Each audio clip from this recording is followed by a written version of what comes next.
Ghost Cult Magazine welcomes in the gang from WitchTit. How are you all tonight? Doing good. Yeah. Chilling. Yeah. Friday night in Raleigh, North Carolina, one of my favorite places, one of the most metal places and rock and metal places, a hotbed in the country, and it has been for a long time. A lot of my favorite bands have come out of there, or North Carolina in general, the Carolinas. So hails.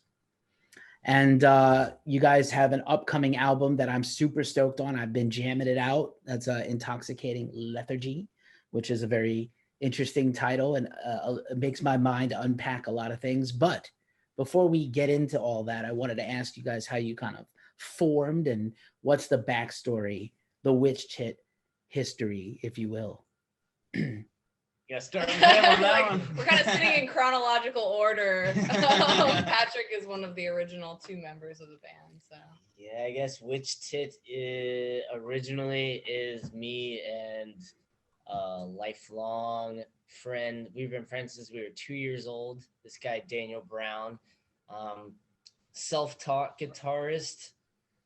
Honestly, very hard to describe his style. acoustic weirdo.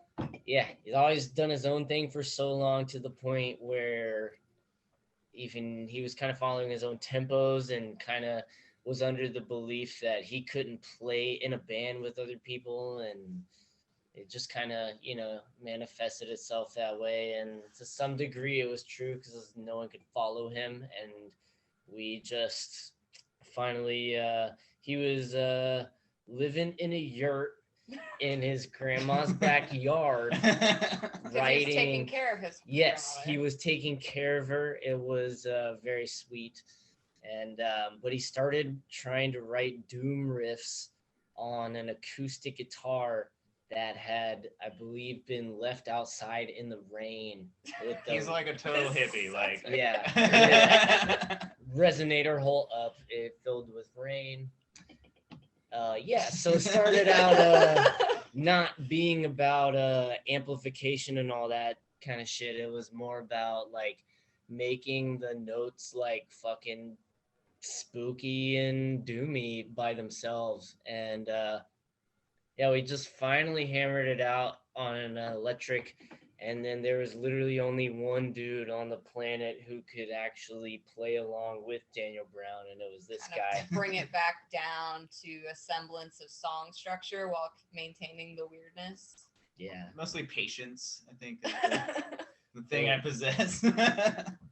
Yeah, that's basically it. I guess. So he brought Nate in, and then Nate and I and our bassist Justin were all playing in a different side project that dissolved, and Nate was like, well, we actually kind of need a singer. We don't really have vocals, and our bassist is leaving. So we all started playing together and started getting a really good response, and realized we should start taking it seriously. Get an album together, and here we are. I'm working on our second. Awesome. I actually, 3/4 of that story just reminded me of like Syd Barrett and David Gilmour and Pink Floyd.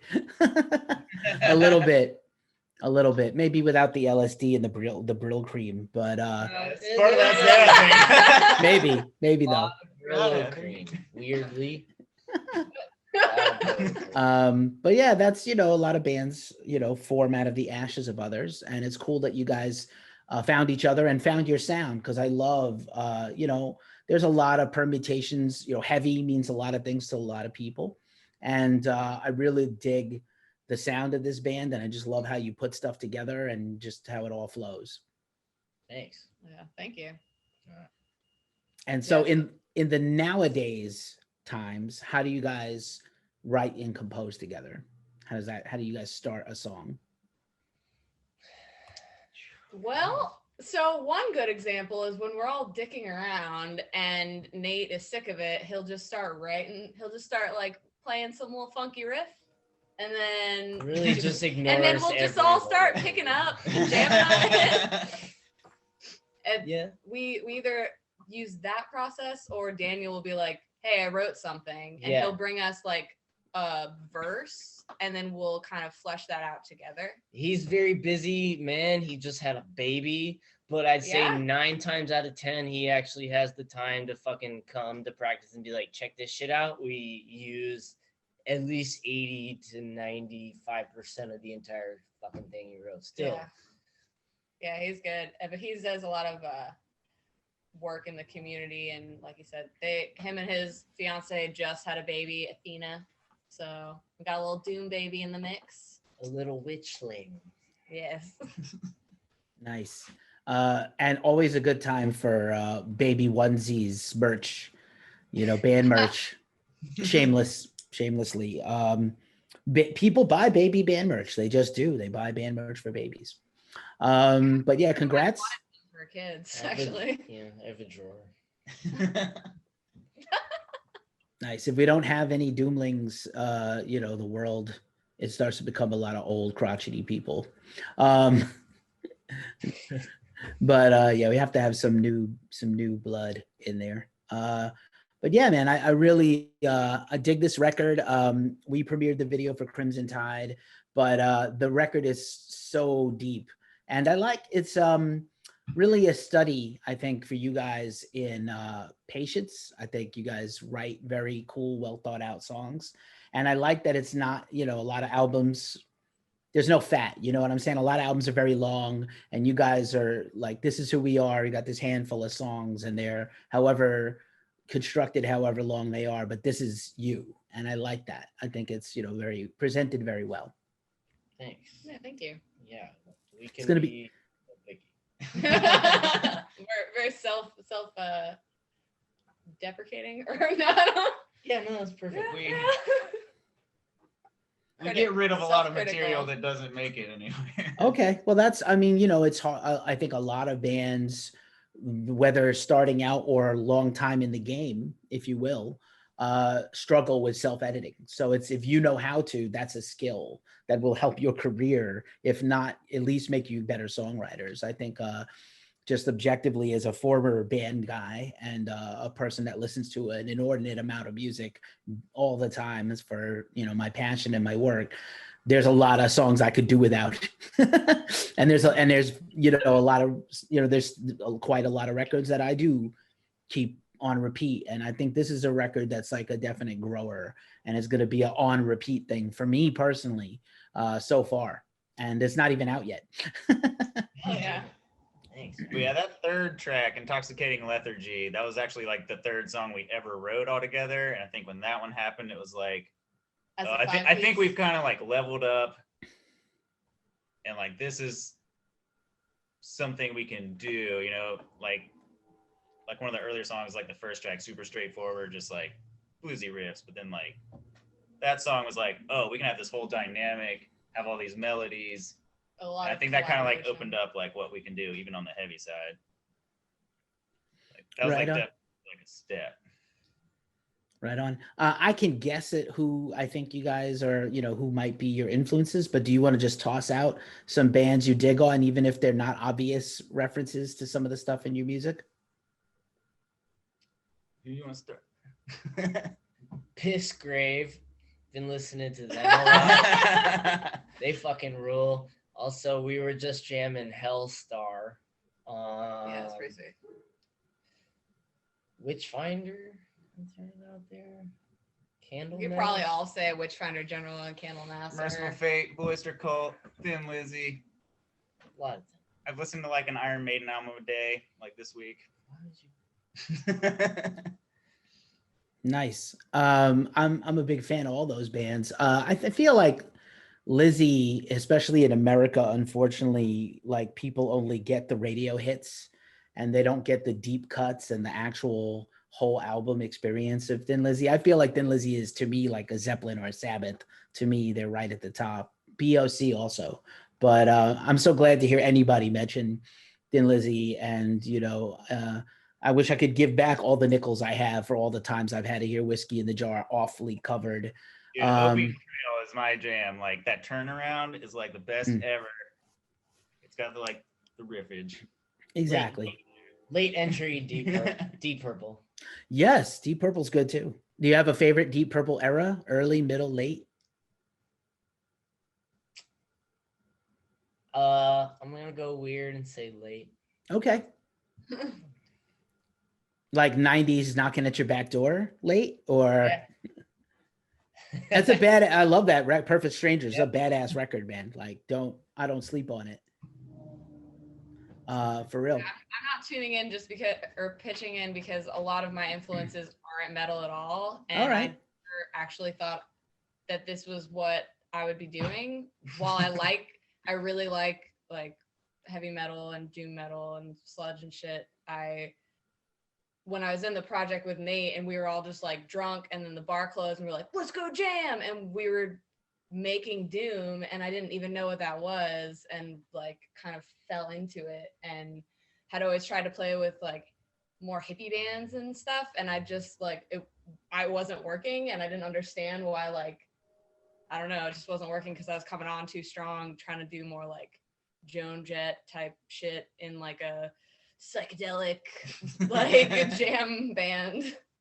But that's all right. Joan Jett rules. And you'll get no judgments from me. My last interview right before I talked to you guys, we talked about Phil Collins for 10 minutes. And everybody that watches this channel and has seen some of my videos knows that I used to go to music school and I like sang with Whitney Houston. So I like all kinds of music, not just metal. Yeah. And I don't care about my credibility being shot at this age. So it's all good. If you you could name names and you'll get no derision here. I'm all about, whatever's good to you. Obviously it got you here, whatever you liked in the first place that made you want to sing. I think it helps me have put a unique take on vocals where like one of my big influences was Regina Spektor, like as a younger aspiring singer, because she does such weird things with her voices. Like she has a song where she's literally just making whale sounds and she's just like, this is what this song is. So awesome. Like, Regina Spektor rules, by the way. That's all good. I know, I mean, not every, I think you get in is perhaps, especially in this genre, I think a lot of people do run over the same bands over and over, and whether just because that's just what people unite on, we all find that common ground. So, classic. Right. Or yeah. And a good song is just a good song also. So like, listen, undeniably, forever and ever, long after I'm gone from the earth, people are going to be talking about the intro to Black Sabbath. Like they're just going to talk about those 3 notes forever. But, it's all good. Wherever you get, it's like AA. Metal is like AA. Would take you in any condition whenever you get in. Cool. Well, we're wasted, so. I'm a firm believer in that. So yeah, some other stuff. I don't know how deep you want to get into that, or if you just kind of keep things vague on purpose. But I like some of the lyrics stuff that I was able to kind of pick out from the songs. Is there any like personal place that some of this stuff comes from? There's a lot of very cool song titles and little lyrical things that I picked up on, but I don't want to read too deep into. Well, as the only Daniel and I write the lyrics, so I can speak some on his behalf, but the song that I think I've spent the most time with that meant the most to me when I wrote it is the last track, Home Invasion. And I think it was the first song that I wrote for you guys to be like, I can hang. This is what I'm like bringing to you. And I like kept canceling practices because I wanted to get it right when I brought it to them. But I heard it and I heard like, it's like chuggy and it builds to this cacophony at the end that's just like almost catastrophic and just sounds like insane. And I just picture someone walking through their house alone with the like that doubtful voice in their head that tells them that they're not good enough or whatever, that makes people feel like they're not alone and they're always being watched and criticized, and just like running through their house trying to just like deal with this anxiety and eventually not wanting to deal with it because they realize that this is what their life is now and killing themselves, which is very dark ending, but it means a lot to me because I've had these mental health problems before and had these feelings and thoughts. So it feels awkward to talk about, but it's real and a lot of people can relate to it. So yeah, definitely I can. And thanks for sharing. And sorry to make it awkward and weird, but that's kind of sometimes sometimes, I sometimes, want to no, talk about it. yeah, it's all good. But I appreciate that you're able to use the song to bring it out.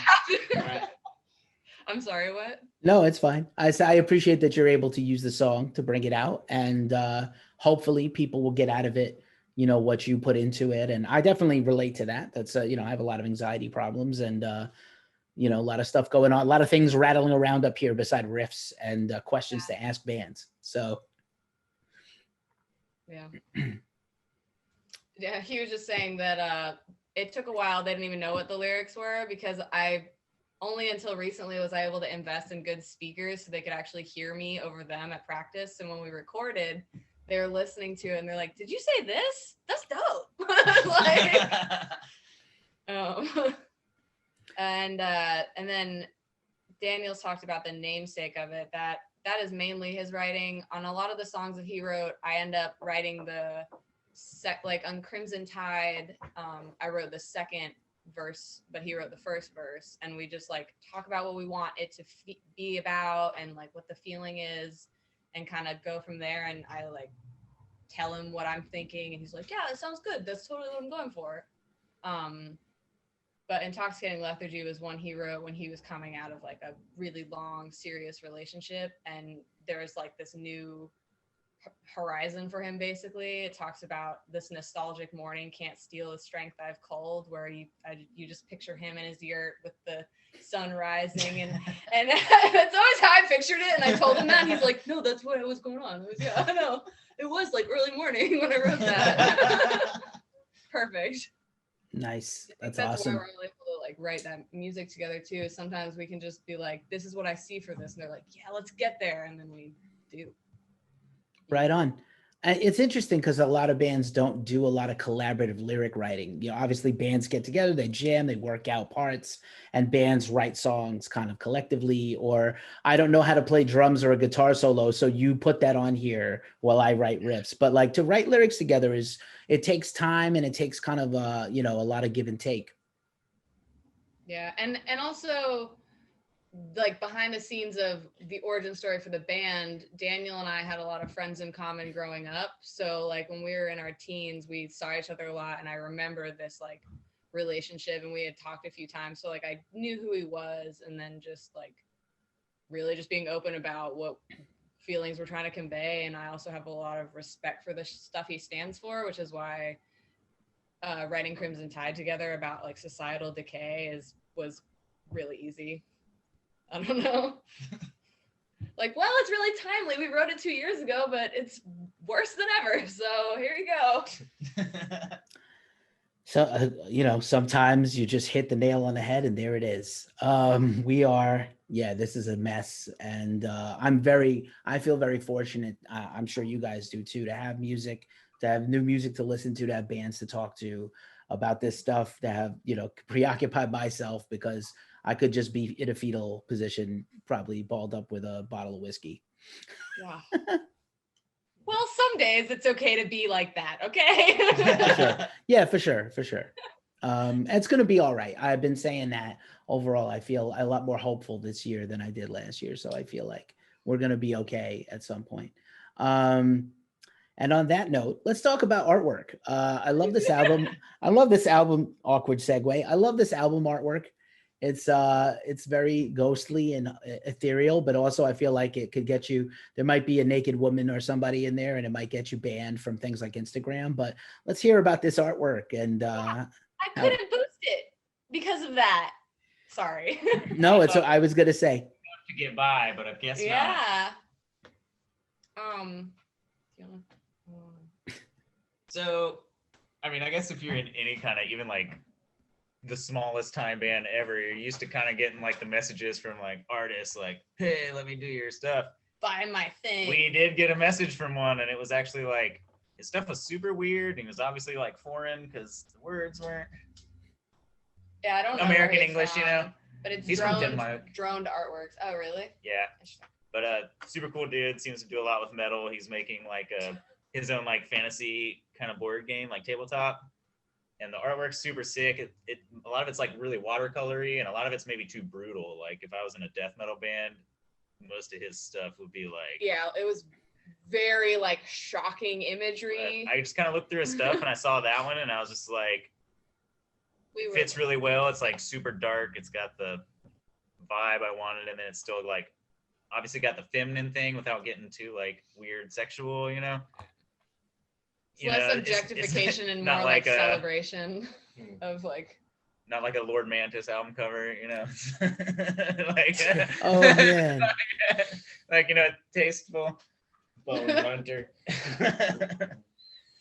So respectful and not like 1,000 phalluses on it is what we're saying. Yeah. Like rotting zombie phalluses. Feminine without being overtly sexualized. Yeah. Yeah, I like it. Still fits with the name that, like, obviously we're somehow wearing well. No, I dig it. I think that, and then the witches burning, the witches circle with the burning of the Puritan in the middle. We try to keep our artwork like feminist, where we're celebrating the female form, but not like boobs. Yeah. I actually got that artwork done by a comic book illustrator. That's why it kind of looks like that. You found on Craigslist, right? Yeah. And he's awesome. I originally, for a different band, asked him to draw me 3 coked up werewolves snorting the logo of the band we were in, and he nailed it. So awesome. Wow. I'm all about werewolves. I kind of want to see this image now. Got it somewhere. I'll get it on the to tape. you. I got it. No, we didn't end up using it. I just have it. That's awesome. Well, reuse that in something. Yeah. Tour flyer or something. Yeah, that sounds amazing. Definitely link me. I don't remember seeing some of this stuff in the press notes. Shout out to Doer PR, but definitely let's collab and link me so I can shout these artists out. We'll link them in the description of this interview, as I like to do. But yeah, that was artwork should definitely be credited in there, though. Okay, yeah, probably is. I'm just, this is like my 5th interview today, so like the shelf is over. I'm definitely toasted mentally, but you guys are awesome. It's been a tough time, as I like acknowledge that it's been a tough time for everybody. So I really appreciate that you guys are sticking to your plan, putting music out right now. And as I like to say, no disrespect to anybody who's like, I can't function right now and I'm not gonna put my record out, or I'm gonna sit on it for a while. That's cool too. No judgments, but I appreciate that you guys are pushing forward. Like, what does it look like for you? I'm sure the Carolinas are not opening up for shows too much right now. What are you guys thinking in terms of, beside more videos promoting this album that's coming out in March? Well, we have a live stream coming up. I'm so glad you asked. We have a live stream coming up. We actually just announced it, and us not being sportsters, we announced it for Super Bowl Sunday. And my friend was very quickly like, hey, you might wanna. So it's on February 13th, which is a Saturday. It's gonna be 8:30 p.m. Eastern Standard Time.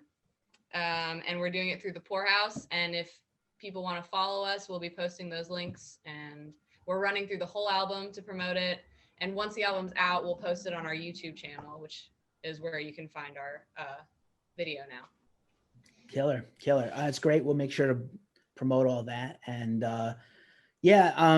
I'm glad you mentioned the Poorhouse. It's kind of tough. I've been as I said before we started chatting, a longtime fan and visitor to the South, and live music is really like one of the things that drew me to Raleigh as a city. And I hopefully, I don't know what the situation is there now. I know some places are closing down, but I hope when things come back, I often joke that the first, even just like not even a concert or a tour, but like the first night the bar is going to reopen, we're all going to be like berserker Vikings and like run to the bar and drink all the things and tip all the everybody's and buy all the merch when the first shows come back. But Raleigh to me is like such all the faces, hug everybody possible as soon as it's safe to.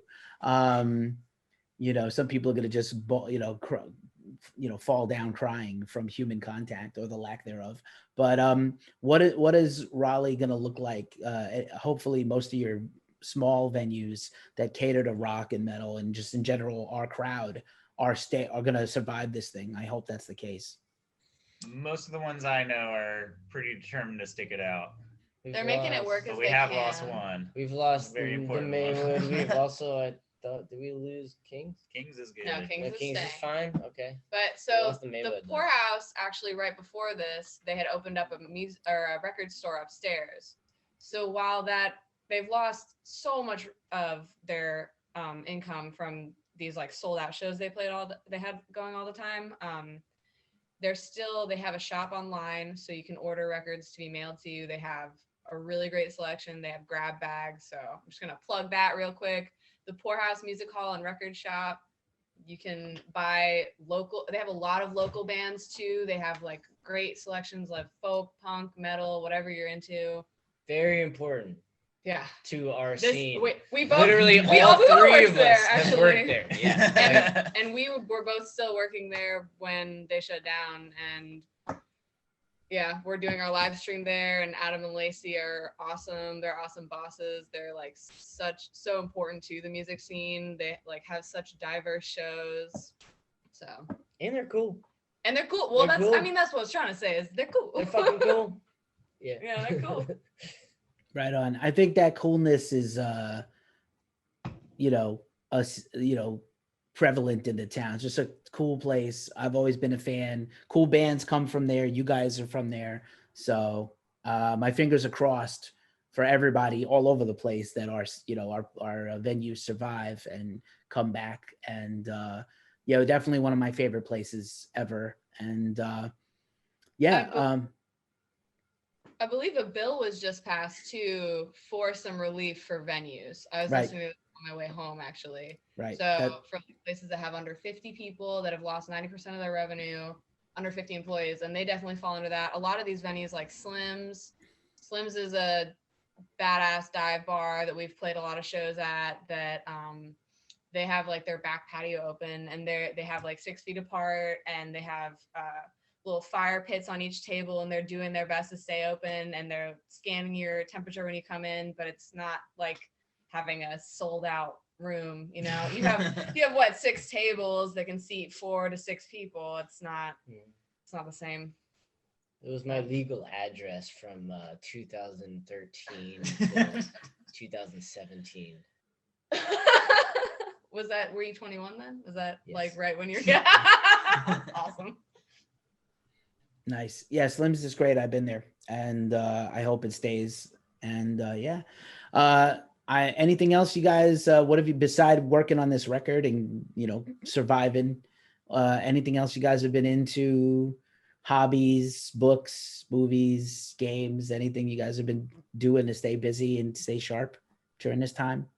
I've been working on old Nissans a lot. I Charlie have an 89 hard body and a 1990 hard body now. Wow.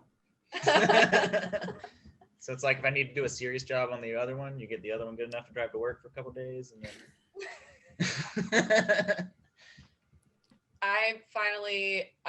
we had just bought a house right before this pandemic, so I got my chance to finally get into the trial and error of gardening and owning houseplants, because I'd never been able to keep them alive before. I'm very into it, and I'm very excited for how much wild shit I'm about to have in my garden in the spring. So it's all planned out. Is it like plants and herbs and flowers, or are you doing like edible things? Actually, yeah, all 3. So we're talking about making like a wildflower garden down by the mailbox for pollinators, and just like to look pretty because our front yard's pretty barren, and then as many vegetables as possible. And then I have a bunch of houseplants inside, and probably have them hanging all over the place. It's gonna be wild. I'm very excited. Yeah. Awesome. Shit. I just got out of a really hard ass job where I didn't do shit all the time, and I just got a new job, so I haven't reestablished any of my hobbies yet. Well, I feel like the metalworking is becoming a new hobby of yours, though. I like that. And welding. I like welding. Shout out to my dog, my literal dog, Finn. Also, he shits a lot, so we hang quite often. And yeah, I've just been getting back into the groove of things. But it's almost also did some fishing gardening, time too. again soon. That's Oh, true. yeah. Yeah. These are the midnight fishing crew over We here. like going fishing in the dark. It works out well. No, it doesn't. You haven't caught shit. Hey, whoa. And I play drums. caught exactly That's one the catfish other last thing summer. I do. You also had a garden this year. Yeah, I'm just not worried about it yet. I always have to have something to look forward to, or I fall into stagnation. I know I need to start worrying about my collards. You're absolutely Your right. collards. I'm not doing anything yet. All right. Well, I guess I have a friend that's gonna get me some starts, so I can get you out there if you want. Yeah. Save me a Shout out couple to weeks. Joe then. Wright and Kaleidoscope for their Hashtag vegetable starts. vegetables. All right. That's cool. You can always do when the weather gets warmer, you can always do tomatoes in buckets if you don't have the right soil. I'm a fan. Yes, Oh, sir. yeah. Just not that I have any kind of green thumbs. I'm a city guy most of my life, but yeah, that's awesome. Oh, It's good. I live in downtown Raleigh. Yeah, for sure. I'm that person now in the neighborhood. That's okay. There's nothing wrong with that. Be that person. That's what I say. Be that person always. WitchTit, Doom on all social medias. Intoxicating Lethargy is coming out in March. I'm super high on you guys. I love this record, and I feel like this is just the beginning of a lot of stuff I think in the future from you guys that I'm going to be excited about. So thank you. Thanks for hanging out with Ghost Cult and me. And yeah, we're going to keep looking out for more stuff from you guys. Hell yeah. Awesome. We also have another single releasing through Sleeping Shaman in the UK and Metal Rules in the North Americas, and it's called Traveler, and it's releasing Bandcamp Friday, which is next Friday. So All right. keep an eye on that. We got stuff coming. All right. Stuff is coming. Awesome. WitchTit, thank you so much for hanging out, and have a great Friday night, and take it easy and be safe. Yeah, Thanks a lot. appreciate you, man.